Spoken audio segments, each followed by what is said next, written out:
Una vez más, bienvenidos a nuestra conexión de vida. El reino de Dios, ese es el punto que estamos tocando.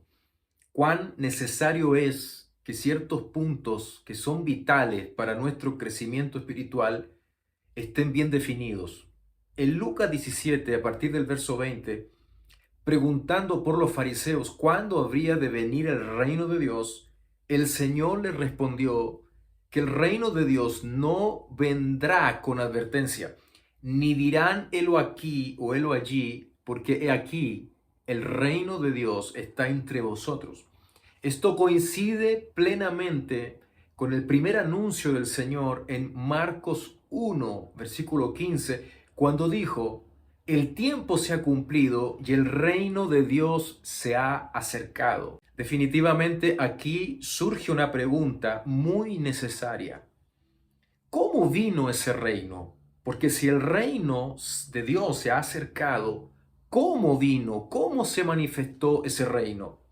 Bueno, ese reino vino encapsulado en la persona de Jesús.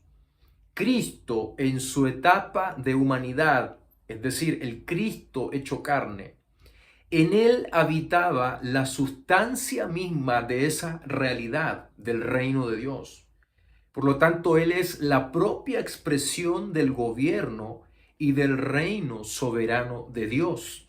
Cristo es el auto basileia, la expresión misma del reino y del gobierno de Dios. La autoridad real, la dignidad real, la realeza, el poder, la autoridad y el dominio están y son en Él.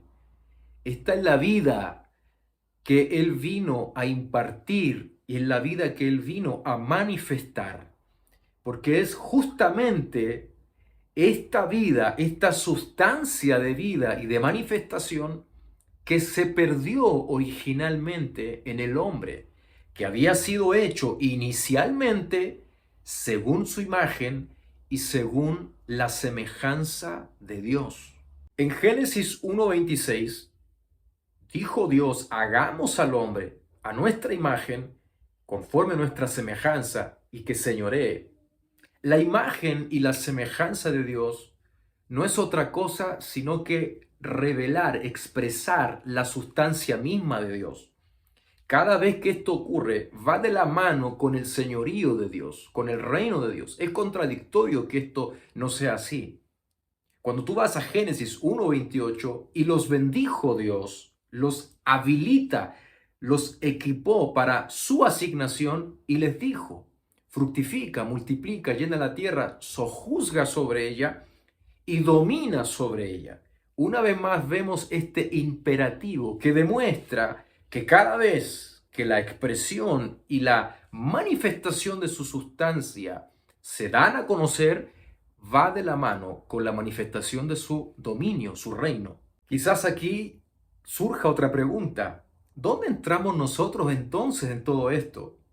Bueno, como hijos renacidos en el Espíritu, somos llamados a ser conocedores de su voluntad, sabiendo que su voluntad nace desde su corazón, desde el beneplácito de Dios, pero se manifiesta y se ejecuta por medio de la autoridad de su reino.